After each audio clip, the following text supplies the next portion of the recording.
There's not much to do in Antarctica except scientific work. You could check out the wildlife, like some cute penguins and seals, and you'd get to see the occasional whale swimming around. Antarctica is one of the biggest lands out there that's only inhabited by scientists and researchers from all over the world. These scientists dug a hole through some pretty thick ice to study the ancient air and how the atmosphere cleans itself. They used a special drill and dug a clean cylindrical hole 450 feet below the surface. Some of this ice can be up to 800,000 years old and is a good indicator of what the climate was like in the past. It's like checking out tree rings to determine how old a certain tree is, except it's more complicated than that. After the effortless digging, they decided to drop some ice to the bottom of the hole to see what would happen next. They heard some really unusual sounds.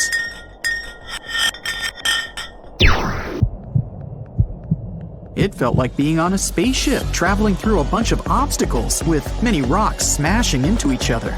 The pitches changed over the quick descent of the block of ice, ranging from high pitch and ending with a low heartbeat-like sound.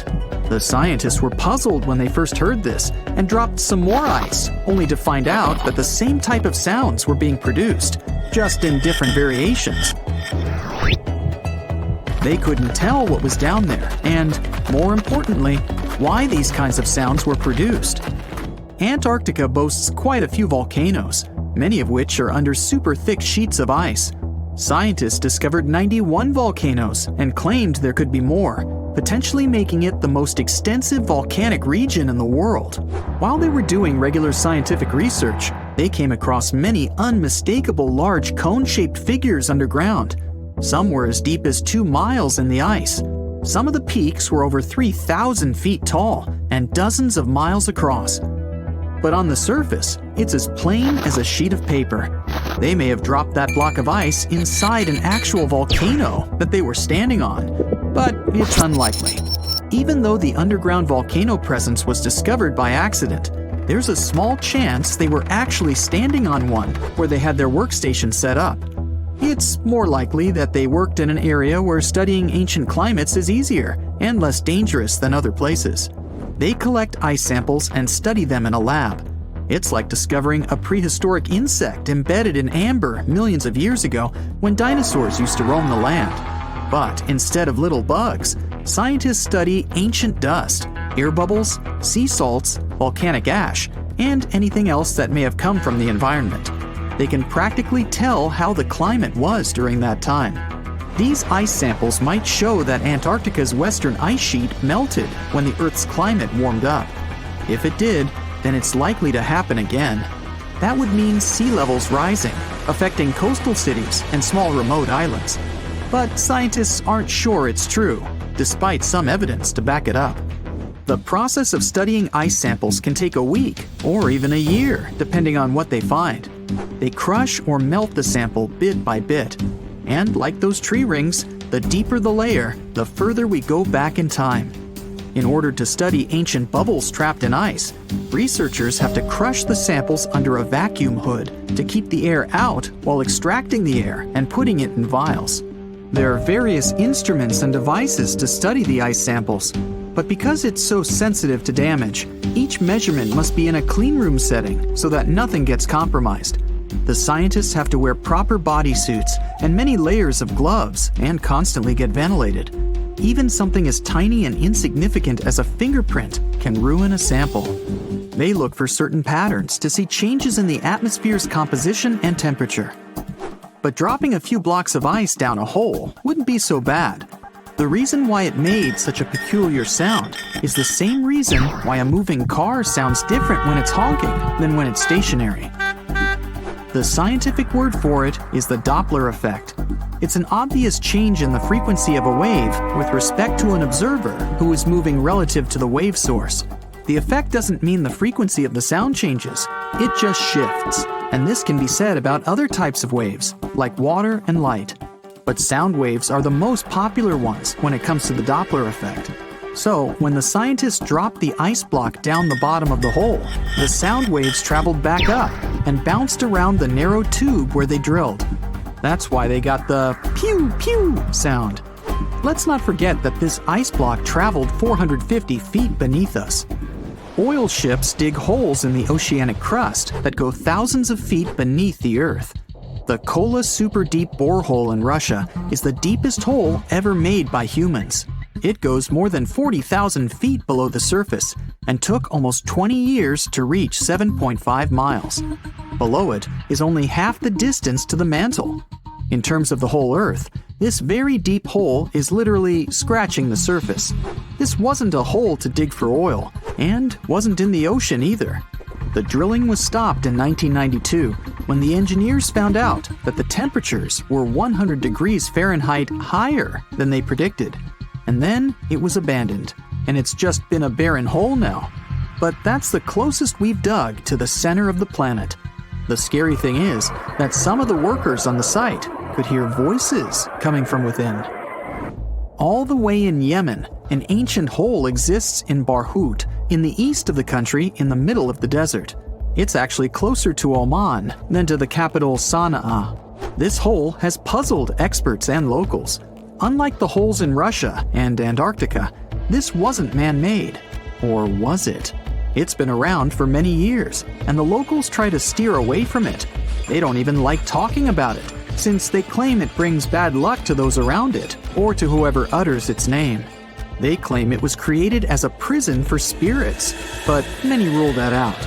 The hole is 98 feet wide and somewhere between 330 to 650 feet deep. You can also hear strange sounds coming from the inside. But according to some scientists, the well has little to no ventilation and barely has any oxygen down there. So it's unlikely that anyone or anything lives down there. The Challenger Deep in the Mariana Trench caught some low-pitched grumble sounds in March of 2016. Some of these grumbles were followed by screeches. They caught these sounds in a span of weeks, using a titanium-encased microphone so that the immense pressure of the lowest point on Earth wouldn't crush it. They had to lower it slowly as well, since it's 1,000 times the atmospheric pressure at sea level. For 23 whole days, the microphone recorded typical sounds of whales passing by and boats sailing across from above, and even rumbles of nearby earthquakes, but they still couldn't determine what caused those initial sounds. The researchers couldn't understand if the noise from the bottom of the Mariana Trench was caused by humans or was natural. They also wanted to know if these sounds affected marine life, like dolphins and whales that rely on echolocation. They still can't figure it out, but scientists estimate that the ocean is about 10 times noisier than it was 50 years ago. With technological developments in shipping, submarines, and underwater construction, the ocean will only get louder with time. Northern lights come with sounds, which nobody talks about. They're usually audible when the auroras are at their most powerful presence. Scientists were always puzzled as to what caused the faint popping and crackling, even though they were very far above us. They used some special microphones and found out that the sounds came just 230 feet above us, which is pretty low. They're caused by electrical charges gaining power in a specific region of the auroras. The electrical charges are disturbed by magnetic storms that fire up the northern lights. As a result, some tiny sparks are released into the atmosphere, causing the faint crackling and popping noise. Do you know that NASA explores not only stars, planets, galaxies, or black holes? Hard to believe, but yes. The agency also works on discoveries here on our home planet Earth. So what has NASA recently discovered? Is there life under the ice? While they were analyzing data recently, they discovered something unbelievable hiding under Antarctica's ice. And this discovery not only changes everything we know about the whole water system of the Earth, but it may also help with research about life in space. Humankind's existence might depend on understanding Antarctica and its secrets. So, the recent discoveries reveal vital information about our survival. But before we continue, let's see how much you know about this place, where it's only ice as far as your eyes can see. Antarctica is one of the world's 7 continents in the southern hemisphere. It's the 5th largest continent in terms of total area, and that means it's almost twice the size of Australia. Want to see real meteorites? Go to Antarctica. Due to its dry climate, Antarctica is one of the best places to observe space. But what's even greater is that you can find meteorites on the white surface of the continent. Scientists have already plucked about 45,000 meteorites from the ice, and they think they can see another 300,000. Since there aren't many terrestrial rocks there, it's easy for them to spot them, thanks to their dark color. Antarctica's dry desert environment also helps preserve them, even the ones that fell to Earth more than 1 million years ago. And can you imagine any volcanic activity in Antarctica? It's hard. But this place is where fire meets the ice. West Antarctica is where most volcanic activity occurs. Scientists recently found that 138 volcanoes exist in West Antarctica alone. Wow! You would think that Antarctica is always cold, but no. Its coastal regions can get as warm as 50 degrees Fahrenheit. But have you ever wondered what Antarctica would look like if there were no ice? It may seem unimaginable now, but it was not always covered by ice. That was 34 million years ago, though, so nobody could tell how the continent's surface would be without the ice. But NASA changed that. They generated computer simulations and created the most accurate map of it as of today. What they saw was incredible. The continent was not flat at all like it seemed. It's pretty bumpy with valleys, rolling plains, and high mountains. But this was nothing next to what they had discovered under Antarctica's ice. So, what is it? Drum roll, please. NASA found 2 new subglacial lakes. And what's even cooler about it is that they spotted these lakes from space. How is that? If your answer is high-tech satellites, then you're right. In 2003, NASA launched a satellite called IceSat. It measured ice sheet mass balance and cloud and aerosol heights. The satellite also helped create the ice-free map of Antarctica. In 2010, the European Space Agency launched the second satellite, CryoSat-2. It was for tracking the changes in the thickness of the ice.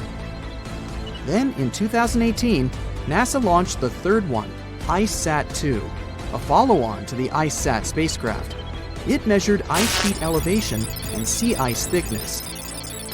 It was NASA's most advanced Earth-observing laser instrument. It delivered the highest precision data. And when that was combined with the data from the other satellites, it was possible to spot these 2 new lakes near a pair of larger ones. But how is it possible that these lakes exist in the first place? The average thickness of most Antarctica ice is approximately 1.2 miles. However, it can get over 1.8 miles thick in some places, especially during the winter. So, you might think that there's nothing under there, but science says otherwise. It's not quite possible to see it with your bare eyes, but the continent's ice is slowly but constantly flowing in different directions under the force of its weight. But scientists could not figure out how water moved for many years. That started to change in 2007, when data gathered from the IceSat provided insight into what hides beneath the surface. They first discovered an entire network of meltwater lakes connected under Antarctica's fast-flowing ice streams, and there were hundreds of them. Scripps Institution of Oceanography glaciologist Helen Amanda Fricker figured that the elevation changes measured by IceSat happened because of the dynamics of these lakes. They did not hold meltwater statically.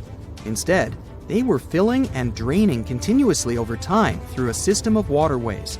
And as they did that, the ice above rose and fell. But where do they drain? The ocean, of course, and it drains a lot. A recent study, co-authored by Fricker, found that the drainage of one lake flushed as much as 198 billion gallons into the ocean in only 3 days.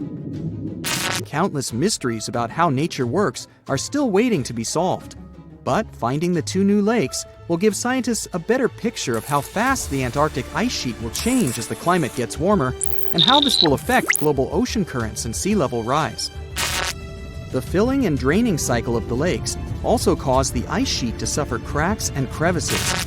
So, The information they find from these new lakes will also give them a better understanding of the damage on the surface of the ice. They will also be able to assess how this filling and draining system influences the speed at which ice slips into the oceans and seas. And that means they can evaluate how the added fresh water may alter marine ecosystems. This discovery may also suggest whether life is under the ice. Wow! Scientists drilled through about 3,504 feet of ice and found that water samples taken from one of the lakes contained approximately 10,000 bacterial cells per milliliter.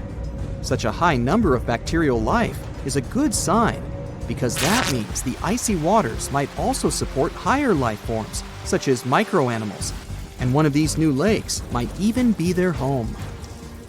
But the most exciting thing is that the new lakes might help them understand whether life on other planets is possible. Scientists believe any life below the frozen surface of the planet Mars might follow the patterns seen in Antarctica's lakes. So, there is a possibility that they might find critical new information on the type of life that may have existed on the red planet. You wouldn't want to be there during the winter, though. The lowest temperature on Earth you can experience is negative 128 degrees Fahrenheit. In 2010, there was an even lower temperature of negative 135 degrees Fahrenheit, and you may feel this cold much worse due to the strong and dry winds. Did you know that the size of the ice surface on Antarctica also changes throughout the year?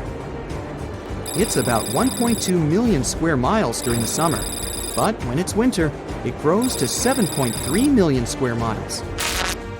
Yet, despite the change, it remains the largest piece of ice on Earth. Sorry, Arctic, you lose. Do you know these cute little penguins? Consider these animals the locals, because there is no native population in Antarctica. It's a no man's land, because no single country owns it. But do you know who really owns it? 5 different species of penguins, seals, and killer whales. Ha ha. Despite the continent's harsh conditions, you can visit it as a tourist for fishing and research purposes. Around 5,000 people reside on the continent during summer at research stations. But when winter comes, the number naturally drops down to 1,000. Antarctica. In November 1922, a boy walked through the desert mountains of Egypt and discovered some ancient steps carved into the rock. Subsequently, this find became one of the world's largest and most significant archaeological discoveries.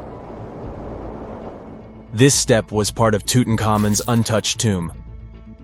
Archaeologists found about 5,000 ancient objects, including jewelry, fabrics, painted vases, and funeral masks.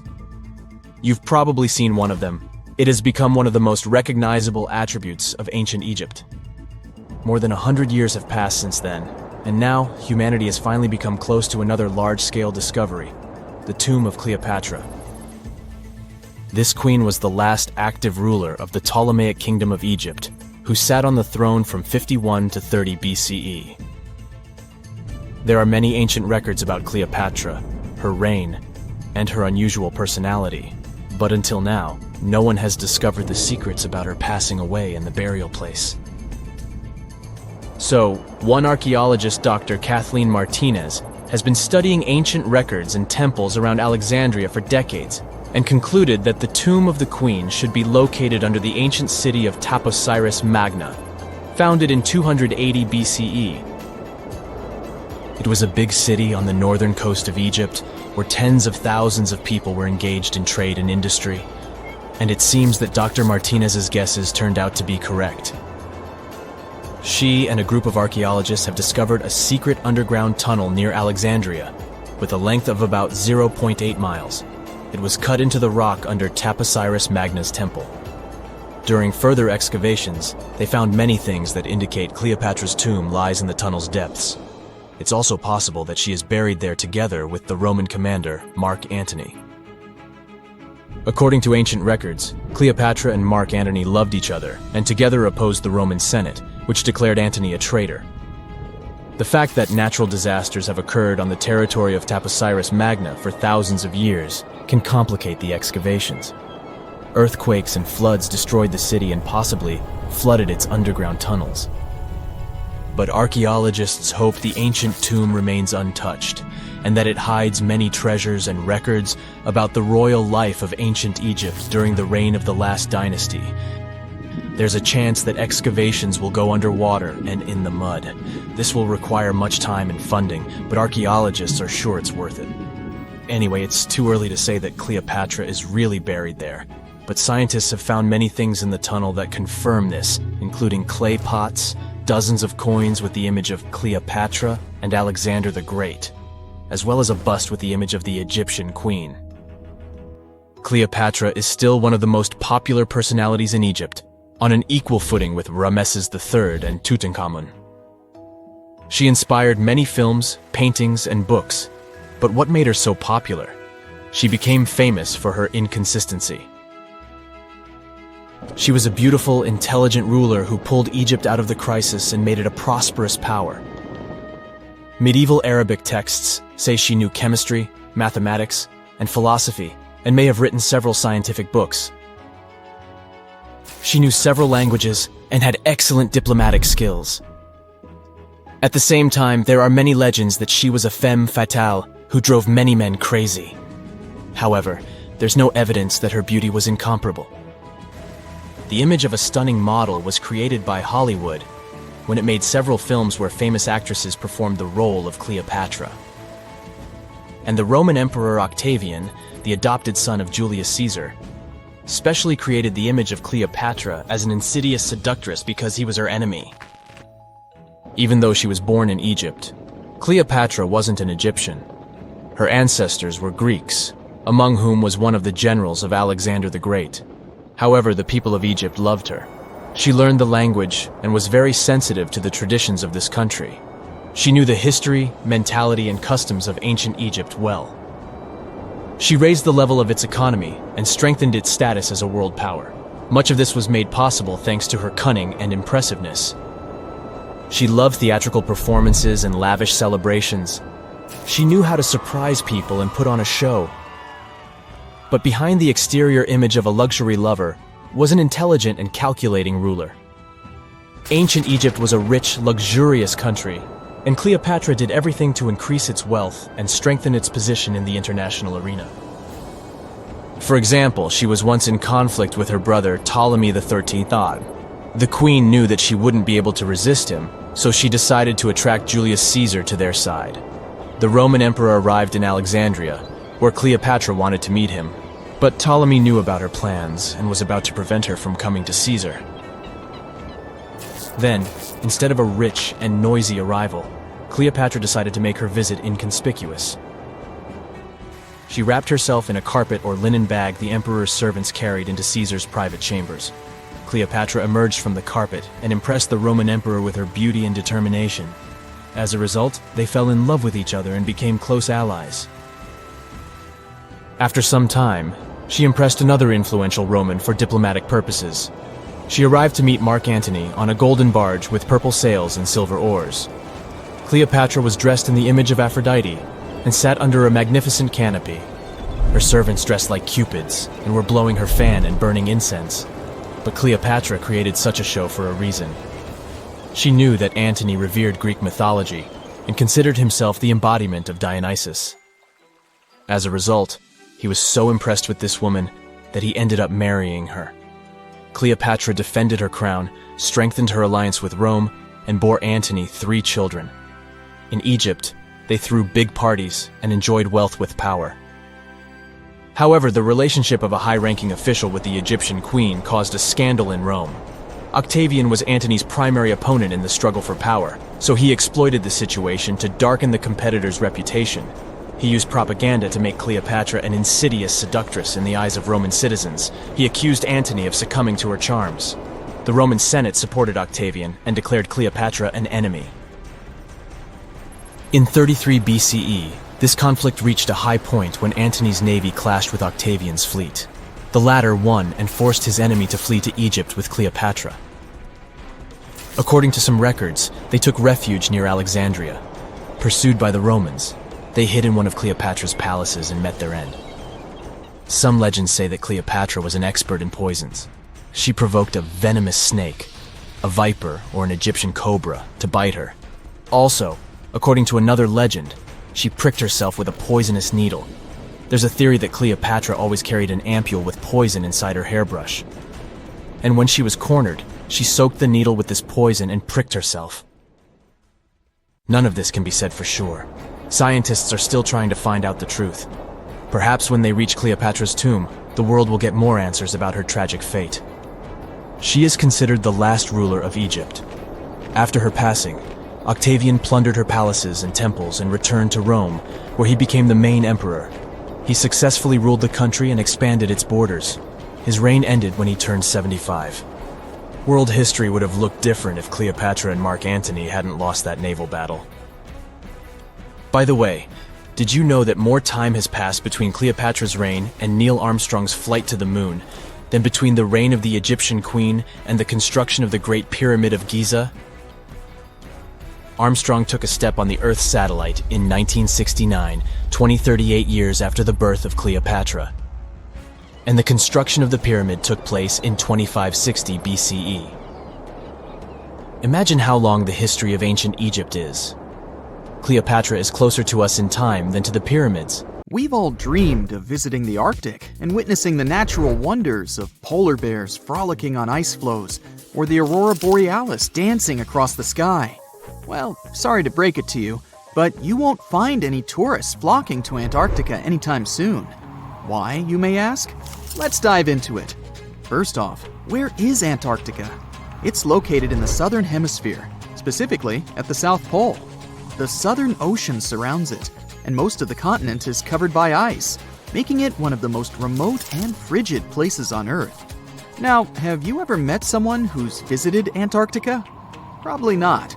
It's one of the least visited places on the planet, and only a handful of lucky explorers have seen its interior, which is mostly made up of glaciers and ice fields. But trust me when I say the wildlife and scenery are out of this world. Why shouldn't you travel to Antarctica? Well, for starters, the environment is incredibly fragile and can be easily damaged. Plus, there are no native human populations on the continent, so your travels would essentially be like visiting an uninhabited island. And let's not forget that it's also one of the most expensive destinations to travel to. Despite all that, Antarctica is not exactly guarded like a fortress, but there is an international agreement called the Antarctic Treaty. This treaty was negotiated to prevent any unwanted activity on the continent and bans some forms of testing done there by member states. But the primary reason we can't just waltz into Antarctica is that it has a delicate ecosystem that needs protection. The treaty states that Antarctica should be used for peaceful purposes only and should be free from any human activity that could harm the environment. Scientists are still learning about the continent's unique ecosystem, and our activity and machines could disrupt the delicate balance that exists there. If you're still itching to go to Antarctica, getting permission isn't exactly a walk in the park.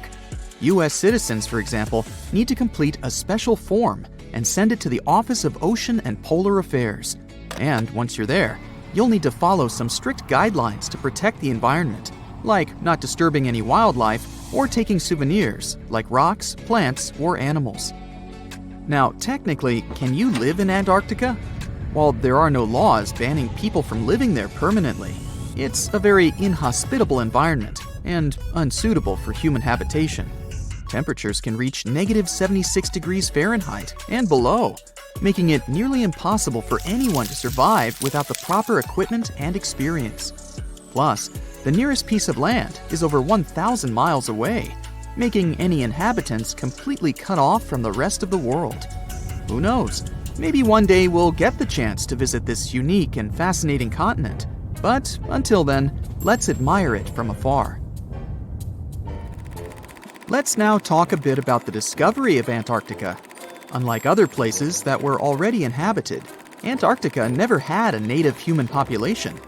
Ancient Greek philosophers had an idea about the continent and called it Antarctos, meaning opposite the bear. The bears it refers to are not the polar ones though, but rather the Great and Little Bear constellations, which are only observable in the northern hemisphere. As a result, the term signifies the opposite of the land of the bear. Whaling and sealing voyages in the late 1700s and early 1800s would venture further south when rounding Cape Horn at the tip of South America. It was known that going further south often meant stronger winds, but also the risk of hitting floating ice of all sizes and of winds and seas that could prove dangerous to the ship and crew. Captain James Cook was the first to cross the Antarctic Circle on January 17, 1773, in the Ross Sea region. He reached a point further north a year later, and though he didn't sight land, he came to within 50 miles and saw deposits of rock held in icebergs, indicating that a more southerly land existed. The first sighting of Antarctica is widely acknowledged to have taken place in January of 1820, during the voyage of two ships under the command of Captain Fabian Gottlieb von Bellingshausen, as part of a 2-year exploratory expedition around the world to discover new lands. The captain's ships were the first to have crossed the Antarctic Circle since Cook. The first undisputed landing on Antarctica didn't happen until much later, on January 24, 1895, at Cape Adare during the whaling voyage of the ship Antarctic, led by Henrik Bull. A small boat with 6 or possibly 7 men on board rowed ashore during calm conditions. You might not believe it, but Antarctica is actually a desert. With all that ice, you'd think it'd be like a winter wonderland with snowball fights and hot cocoa all day long. When we think of deserts, we picture camels and cacti and people struggling to find water. But in Antarctica, it's a whole different story. The struggle isn't to find water, it's to find anything that's not covered in ice. And the average rainfall has been just over 0.4 inches in the past 30 years. That's like a few drops of rain compared to what we're used to. So technically, it's not the dunes or sizzling heat that makes a desert, well, a desert. It's the lack of precipitation. But don't worry, if you ever find yourself lost in Antarctica, you won't have to worry about getting thirsty. Just make sure you bring a jacket and some mittens, because it's cold enough to make you into a popsicle. Not only is Antarctica one of the driest places on Earth, but it's also the coldest, the windiest, and the highest. Talk about overachieving. The penguins and scientists down in Antarctica have at times found themselves in a bit of a pickle when it comes to time. You see, unlike the rest of us on this big blue planet, there is no Antarctica time zone. All the lines of longitude meet at a single point at the South Pole, making it a bit of a head-scratcher when trying to figure out what time it is. Now, you might be thinking, but how do the scientists and researchers keep track of time down there? Good question. They typically stick to the time zone of the country they departed from. However, with stations from all over the world on the Antarctic Peninsula, things can get a little wacky. Imagine trying to coordinate with your neighboring countries without accidentally waking them up in the middle of the night. You might think that not much could survive in a place where the temperature is extremely cold, the sun barely shows up, and the wind could blow you away faster than a tumbleweed. Well, as in many places on Earth, life found a way in Antarctica too. Believe it or not, this frozen continent is buzzing with activity. It's home to billions of krill, which in turn attract lots of seals and more penguins than you can shake a fish at. But don't let their cute and cuddly appearance fool you. Penguins are the ultimate swimmers, with streamlined bodies that would make Olympic medal winners jealous. They come ashore to breed and chill, but their real talent is stealing pebbles from each other and forming mathematically precise huddles to stay warm. Antarctica is also home to the largest species of penguin on Earth. It's called the emperor penguin. Sure, these creatures are flightless birds, but that doesn't mean they can't jump. In fact, some of them can leap up to 120 inches.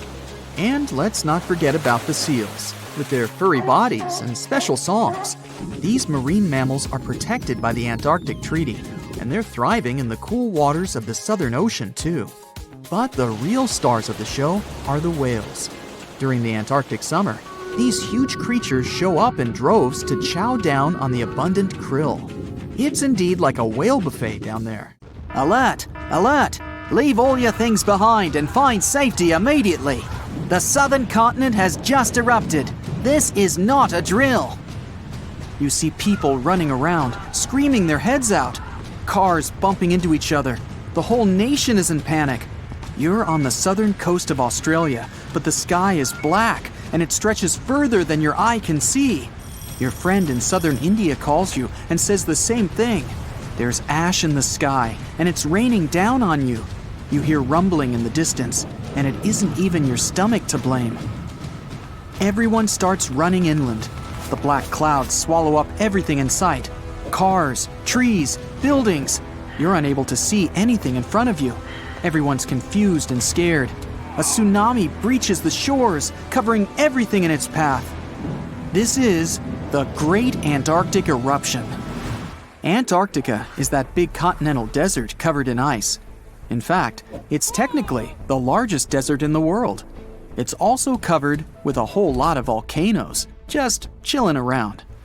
Scientists discovered that there are 138 volcanoes in Antarctica, 91 of which are hidden beneath the icy surface, and 47 on top. And there might even be more. But most of these volcanoes are dormant. And for a volcano to be dormant, it has to be fast asleep for the last 50,000 years. The last volcano eruption was Mount Erebus in the western part of the continent.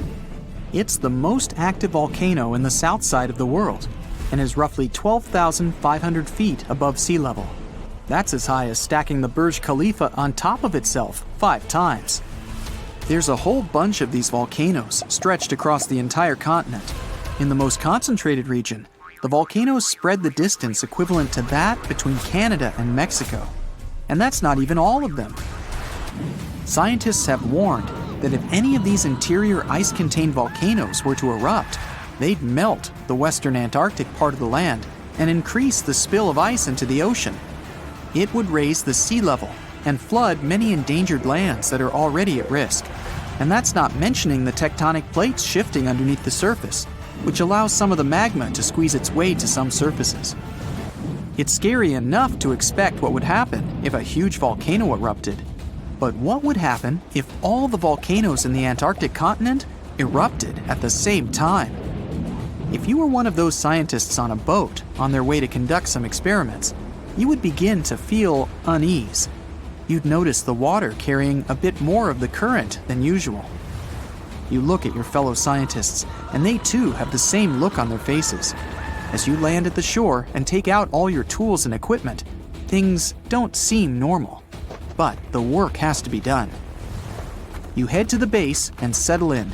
Business as usual. In the barren land, you see some emperor penguins waddling around, hunting, playing, and doing penguin stuff. But as you look around, you notice that the penguins all suddenly head to the ocean, and many of the wild Antarctic birds also begin flying towards the horizon. Weird. Then the ground starts shaking, and behind you appears a tower of smoke reaching to the sky. The ashes from a volcano can be very harmful for anyone with lung conditions, and even healthy people. The gases that come with it are usually blown away quickly, but are also harmful to humans and cause irritation to the eyes and throat. But if you're nearby, you may need a gas mask, or better yet, evacuate! The gases and ashes are the most dangerous part of a volcanic eruption. Even though the lava spewing and explosion may seem scary, the smoke in the sky can spread far away and even halt planes flying around. You look to your fellow scientists and they signal to you that it's time to go. Make like the penguins and swim off. But the waters are extremely rough and the rumbling's getting louder and louder.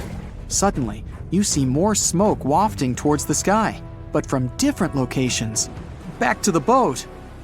It's sad to say, but leaving all that equipment was needed to survive. Carrying all that stuff would have slowed you down. But you're safe. For now. Looking behind you, you see a dark smoke screen covering every corner of the continent. Volcanoes have different types of eruptions. It's not just the shooting out lava into the sky scenario. They can range from aggressive to calm. Some spew out lava and some don't. This all depends on the environment, the number of gases contained, or if there's any groundwater present, and even the chemistry of the magma. So, chances are you'd be seeing all various types of explosions around you. You're out of Antarctica's mainland, but it's surrounded by lagoons and giant ice caps all around. You're doing your best to maneuver around them. But the ash is falling down all around. The sky is dark as the smoke blocks out the sun. Volcanic ash comes in all sizes and can cause different damage, from as little as lung and eye irritation to smothering vegetation and crops. And that's just the thing. More often than not, these volcanic ashes are extremely thick. They can even collapse the roofing of some buildings if a lot of ash is accumulated. Not to mention blocking roads and compromising aquatic life. And that flash in the sky isn't your imagination. Ash clouds in the sky are so powerful that they create electrical fields that can create lightning storms. And these bad boys can interfere with radio signals and even start fires. Also, these clouds are extremely hot on their own. As if that lava flow isn't enough to start any fires. Oh well. But there are some volcanoes that are explosive. And along with the ashes flying around, there are flying rocks. This overheated rubble comes striking down like meteoroids from the sky and can be pretty dangerous. You see the rocks hit the surrounding ice caps and water around you. As you reach a somewhat safe zone, you see the volcanoes all nicely lined up behind you, spewing all that thick red gooey fire. But the water tide isn't exactly peaceful. Volcanoes near oceans and seas can even cause tsunamis. Great. Submarine earthquakes shake the ocean bottom and produce large, powerful waves. And don't even think about surfing on them. If there are volcanoes spitting out red-hot lava, then why hasn't all the ice in Antarctica melted? The answer lies beneath the Earth's surface. Tectonic plates barely move underneath there. It's pretty safe to say they're stable. So for such a large piece of land, the coldest continent on Earth, the few active volcanoes are insufficient to melt all the ice. The real reason why the ice is melting and water levels are rising is the warm ocean current around Antarctica. But this time, they're all erupting at the same time. With the volcanoes discovered, who knows how many are left underground, covered in ice. And that's the scary part. Some of these volcanoes are hidden so deep beneath the icy surface that they now heat up from the lava spewing out. The ice begins to destabilize everything around. The ice on the ridges begins cracking open little by little. Like giant cans of soda bursting open, lava shoots from the snowy depths, causing enormous cracks in the ground. And then, magma finds its way to the party. This uninvited guest will begin to melt the surroundings, causing the ground to destabilize even more. Slowly but surely, the ice around Antarctica will melt. And if all the ice is melted, the Earth's sea level would rise by around 230 feet. That means coastal cities would be submerged underwater. The ocean currents would be flipped around, and hurricanes and typhoons would not want to take a break. Marine life would be in danger, and many small islands would completely disappear. And not to mention the smoke in the air that would travel around the world, halting many flights in the southern region. And if the winds were strong enough, the whole world. The economies would flop, and a worldwide panic would begin. Health emergencies all year round. Yeah, a real nice picture. We're in Siberia. It's so cold here that freezing gusts of wind are burning your face. All that white snow seems to be blinding you. This place resembles Antarctica because of the permafrost. Recently, a group of scientists researched one of the local rivers. With the help of a drilling rig, they extracted several samples of frozen soil. The scientists were shocked to find living creatures inside the ice. Later in the laboratory, they realized that the creatures were microscopic multi-celled organisms known as deltoid rotifers. These creatures looked like little worms. Scientists knew that these worms could live in frozen conditions for up to 10 years. But the age of the rotifers found in the ice was about 24,000 years. And after defrosting, they began to reproduce, as if they had been sleeping for several hours, not thousands of years. Further analysis showed that these organisms could stay frozen for hundreds of thousands of years. The rotifers might have lived during the time when people didn't invent the wheel yet. And this isn't their only superpower. Bdelloid rotifers are among the most radioactively resistant animals on Earth. They can survive in places where there's no oxygen and water. They can also stay alive in areas with high acidity and can live without food and water for a long time. By the way, these are not the only creatures that are known for living for thousands of years. Particular types of moss and some microorganisms are also almost immortal. Nematodes, also called roundworms, are some of the most adaptive varieties of worms in the world. Imagine the Eiffel Tower standing tall and proud. And now, let's make it 10 times higher and place it underground.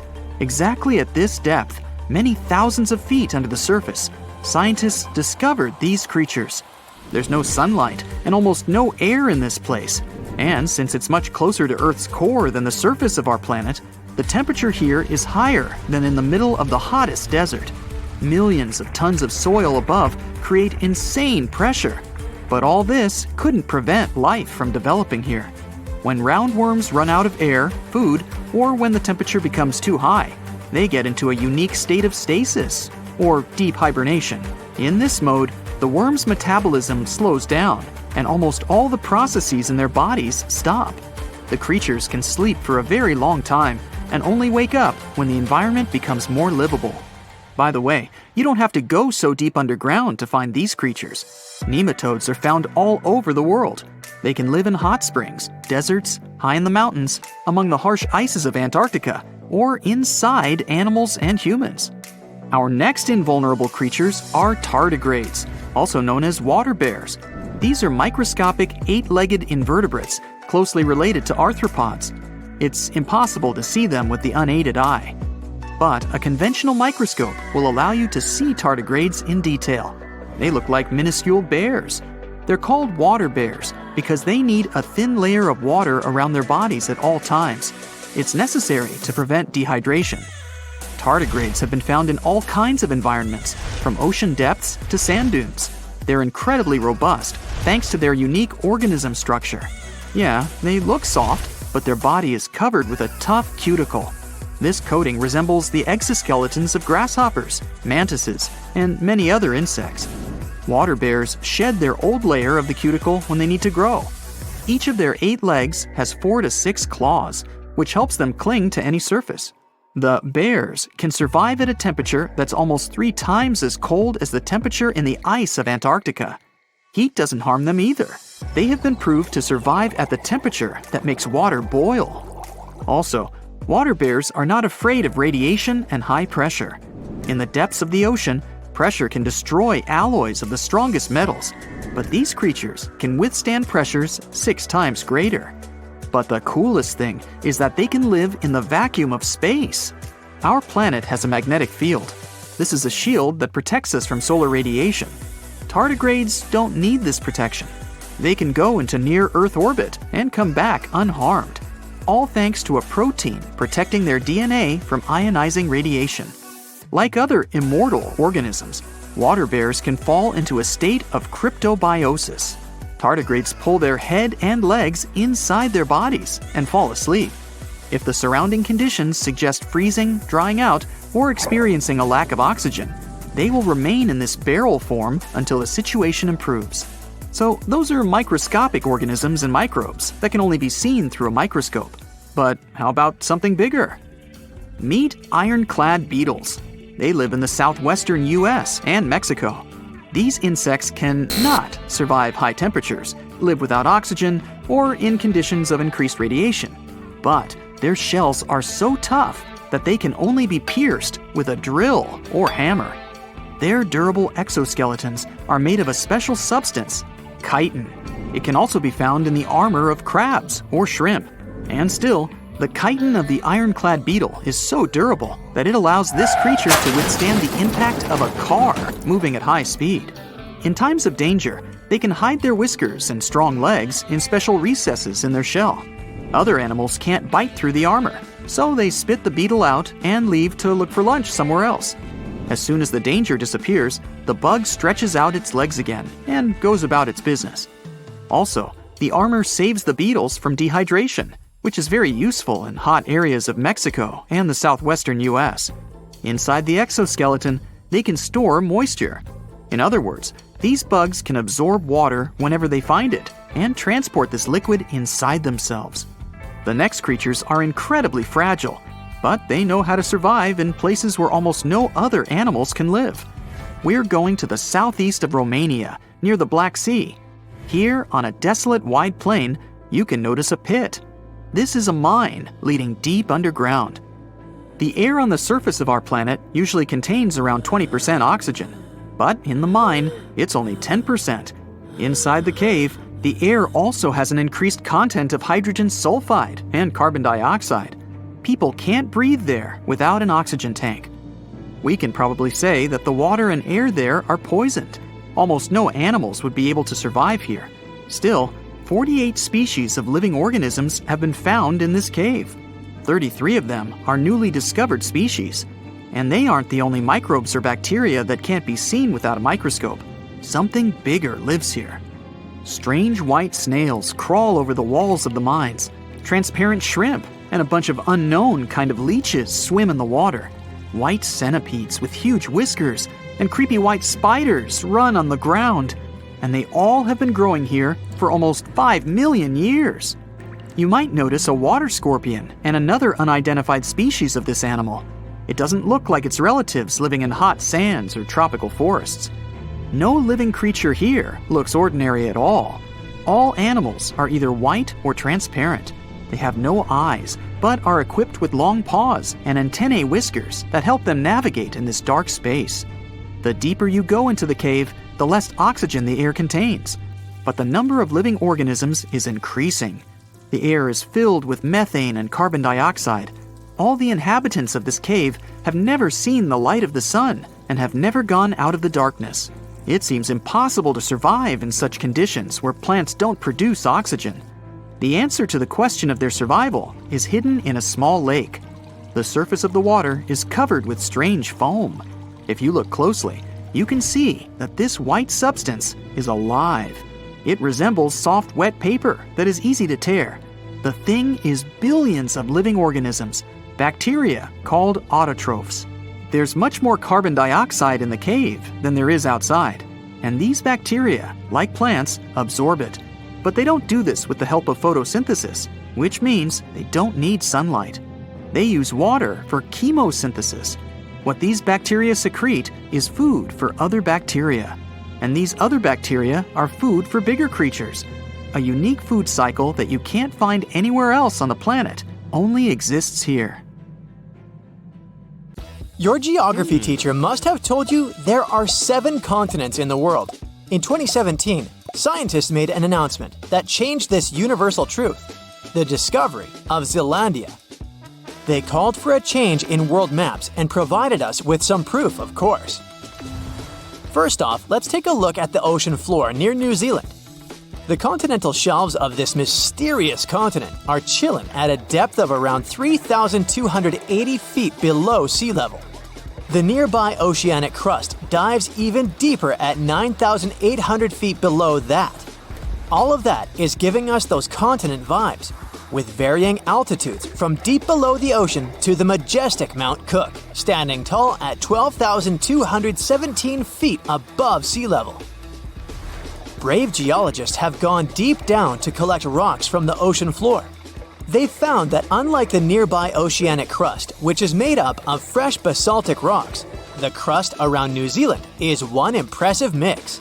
We're talking granite, limestone, sandstone, and some ancient rock types that are incredibly ancient. All this screams continental crust. Finally, scientists have discovered a narrow strip of oceanic crust that separates Australia from the hidden land of Zealandia. It means these two are separate continents. 85 million years ago, Zealandia decided to break free from the supercontinent Gondwana. Millions of years later, the Earth's tectonic plates, those puzzle pieces that make up our planet's crust, started throwing a wild party. The mighty Pacific Plate, the heavyweight champion of tectonic plates, decided to take a dive beneath Zealandia's continental crust. This process is called subduction. As a result, the root of Zealandia, that connection to its continental crust, broke off and went into the depths below. So you see now that it takes millions of years and a lot of action for a new continent to form. But what if the impossible happened and a new continent formed overnight in the Pacific Ocean? The next morning, you'd probably spill your morning coffee while watching the news. For this newfound land to be considered a full-fledged continent, it needs to have a surface area like Zealandia and be a large, uninterrupted chunk of land with some water surrounding it. And here comes the twist. The Pacific Ocean has an average depth of 13,000 feet. So, if a continent wanted to join the party, it would have to push a whole lot of rock upward, shaping its way to the surface. A new continent emerging overnight would make sea levels skyrocket. We'd have to say goodbye to geographically low-lying countries like Bangladesh, Senegal, and the Netherlands. The ocean currents would be in for a wild ride too. The North Pacific subtropical gyre, a vibrant hotspot for marine life, would be thrown off balance. Those poor marine creatures who rely on the currents for their journeys would need some new source of navigation. Plus, the creatures that live permanently in one place could lose their main food source. Oceans are like global free-for-alls, but with a new continent in play, the countries situated nearby would be willing to stake their claim on this unexpected landmass. This new continent would be a blank canvas. No lush landscapes or freshwater sources, just rock and more rock. So, if you are dreaming of relocating to this novelty, you have to wait for some serious terraforming to make it habitable. But for now, let's go back to the real new continent of Zealandia. It's actually a microcontinent, which is an official word for a landmass that has separated from a main continent. In our case, it was Antarctica and then Australia. You could say Zealandia is a bit shy, with only up to 7% of its size peaking above the water surface. But it's nearly 70% as large as Australia in total and proudly boasts of two major islands we know and love as New Zealand, the North Island and the South Island. Plus, there are many smaller islets. The largest islands have glaciers, like the famous Tasman Glacier on the South Island. Thanks to some glacial action in the past, Zealandia can show off its fjords and valleys. New Caledonia has a tropical vibe with its Oceania and South Pacific connections. The unofficial 8th continent is a hotspot for geological action. Part of it belongs to the Australian plate, while the rest rides the Pacific plate. It has 6 major areas with active volcanoes.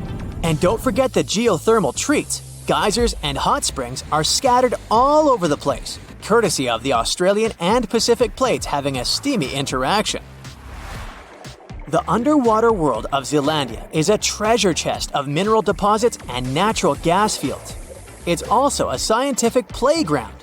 During those icy glacial periods, sea levels dropped and more of Zealandia emerged from the depths. The fossils this process left behind are like an encyclopedia of valuable clues about the life that thrived here during ancient times.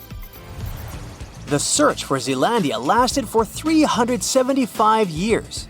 It all started in 1642, when Dutch seafarer and explorer Abel Tasman set on a mission from Jakarta, Indonesia. Back in the day, Europeans were sure that there had to be a massive land down under to balance out their own continent up north. They even had a fancy name for it, Terra Australis. Tasman was determined to become the first to find it. He went west, then south, then east, all the way to the South Island of New Zealand. But here's where things took a turn for the worst. The local Maori people, who had been living there for centuries, didn't exactly roll out the red carpet. They rammed one of Tasman's small boats, and sadly, 4 of the Europeans met their ends. What happened next remains a mystery. But a few weeks later, Tasman sailed back home without ever stepping foot on this mysterious land he believed to be the Great Southern Continent. He never came back. The explorer didn't even realize that he was actually right all along about the existence of a missing continent. And you already know it only became official in 2017. Another lost and found continent isn't hiding in the ocean, but under Europe. It's called the Greater Adria, and it collided with Europe and started to sink under it around 140 million years ago. Today, it lies beneath Italy, Greece, and the Baltics. Its size and even shape match that of Greenland, the world's largest island. Greater Adria is no longer visible, but it left some clues.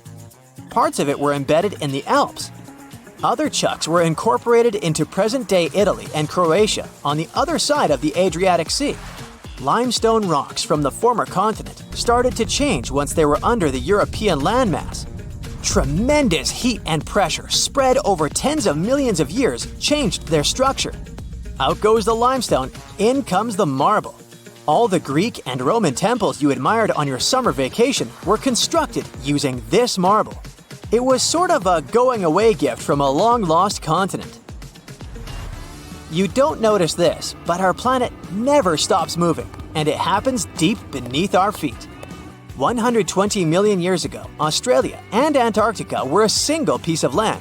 They went their separate ways, but Antarctica didn't leave empty-handed. Today, there is an oceanic plateau in the Indian Ocean. Long ago, it was connected to another lost continent, the Kerguelen microcontinent. Scientists believe that it made a land bridge between India and Antarctica. To find out what it was like, we can look at a tiny archipelago in the southern Indian Ocean. These islands are all that is left of the ancient landmass. They have a cold climate and feature glaciers because they're so close to Antarctica. But in the past, the climate must have been temperate with plenty of rainfall. The animals and plants would have been similar to those that we find in tropical regions today. The lost continent landscape was probably much like that of New Zealand. Our planet keeps changing, and at some point, all the continents will reconnect with each other, forming one supercontinent again. And maybe then, future humans will wonder, what if our continent broke into pieces tomorrow? The largest volcanic region on Earth is not in Africa or Japan, but under the ice of Antarctica. Scientists found 138 volcanoes in its western part, and if they decide to go wild, you'll surely notice it. They could melt huge amounts of ice that will move into the ocean, raise its level, and make our planet uninhabitable for humans. But before you pack your things to fly away to another planet, hear me out. Only 2 of the Antarctic volcanoes are officially classified as active now. And it would take a whole series of eruptions, decade after decade, to seriously impact the whole world. Mount Erebus, one of the 2 Antarctic volcanoes currently in action, proudly bears the title of the world's southernmost active one. It has been continuously erupting since at least 1972. It emits plumes of gas and steam and sometimes even spews out rocks, and scientists call it Strombolian eruptions. One of the coolest features is a lava lake in one of its summit craters, with molten material on the surface. Such lakes are rather rare because they need certain conditions to make sure the surface never freezes over. The second active volcano is Deception Island, a horseshoe-shaped landmass. It is the caldera of an active volcano that last erupted over 50 years ago. Scientists who monitor it say it shouldn't go wild anytime soon. Antarctica also has plenty of fumaroles. Those are volcanic vents that release gases and vapors into the air. In the right conditions, they can spew out enough stuff to build fumarolic ice towers up to 10 feet tall. Scientists keep an eye on the Antarctic volcanoes with seismometers that detect when the Earth starts trembling from volcanic activity. Sometimes they also use more complicated tech, but it's all really challenging because of how far away this polar region is and how tricky it is to get there. That's why no one can predict when one of the continent's volcanoes that are now sleeping might erupt. We can guess what this waking up would look like if we analyze the events from nearly 20,000 years ago. So, shall we? One of Antarctica's sleeping volcanoes, Mount Takahe, had a series of eruptions and spewed out a good amount of halogens rich in ozone back then. Some scientists say these events warmed up the southern hemisphere. Glaciers started to melt and help finish the last ice age. For these events to repeat, we'd need a series of eruptions with substances rich in halogens from one or more volcanoes that are now above the ice. It's an unlikely scenario, but since it already happened in the past, it's not completely impossible. As for volcanoes hiding under a thick layer of ice, it looks like their gases would hardly make it to the atmosphere. but they would be strong enough to melt huge caverns in the base of the ice and produce a serious amount of meltwater. The West Antarctic ice sheet is wet and not frozen to its bed, so this meltwater would work as a lubricant and set the overlying ice into motion soon. The volume of water that even a large volcano would generate in this way is nothing compared to the volume of ice beneath it. So a single eruption wouldn't make a difference. But several volcanoes erupting close to or beneath any of the western Antarctica's big ice streams would. Those ice streams are rivers of ice that take most of the frozen water in Antarctica into the ocean. If they change their speed, then bring unusual amounts of water into the ocean, its level will rise. As the ice would get thinner and thinner, there would be more and more new eruptions. Scientists call it a runaway effect. Something like that happened in Iceland. The number of volcanic eruptions went up when glaciers started to recede at the end of the last ice age. So it looks like, for massive changes, several powerful volcanoes above the ice with gases full of halogens need to get active within a few decades of each other and stay strong over many tens to hundreds of years. Antarctica stores around 80% of all the fresh water in the world, and if they melted all of it, global sea levels would rise by almost 200 feet. And then we'd have to look for a new planet to live on. But this again is an unlikely scenario. It's more likely that the eruptions under the ice will lubricate ice streams and seep water into the ocean. But it wouldn't be the end of the world. A super strong, super angry supervolcano could do it though, and it has already happened in the past. Over 200 million years ago, the world went through a major makeover with not one, not two, but 4 massive volcanic eruptions in huge pulses. The supervolcano called Camp had been erupting over and over for 600,000 years. It all happened in Wrangell, a large chunk of land that used to be a supermassive volcano stretching across what's now British Columbia and Alaska. And it wasn't the lava or the volcanic ash that ruined the environment. The eruption made carbon levels skyrocket. The planet would never be the same again. This volcanic activity might have helped dinosaurs grow from cat-sized critters into giants we saw in Jurassic Park. It kicked off a 2-million-year rainy season. It made the whole world hot and humid, and the dinos just loved it. Researchers dug deep into sediment layers beneath an ancient lake in Asia to uncover these secrets. They found traces of volcanic ash and mercury, clear signs of those epic eruptions. There were carbon signatures showing huge spikes in carbon dioxide levels. It made the atmosphere toasty, and the rain poured down. So the bad news is, another eruption like this could happen. The supervolcano beneath Yellowstone National Park has been sleeping for nearly 70,000 years. But if it wakes up, it would be many times more catastrophic than the eruption of Mount St. Helens in 1980. It's considered the most disastrous volcanic eruption in U.S. history. It followed 2 months of earthquakes and injection of magma below the volcano that weakened and destroyed the entire north face of the mountain.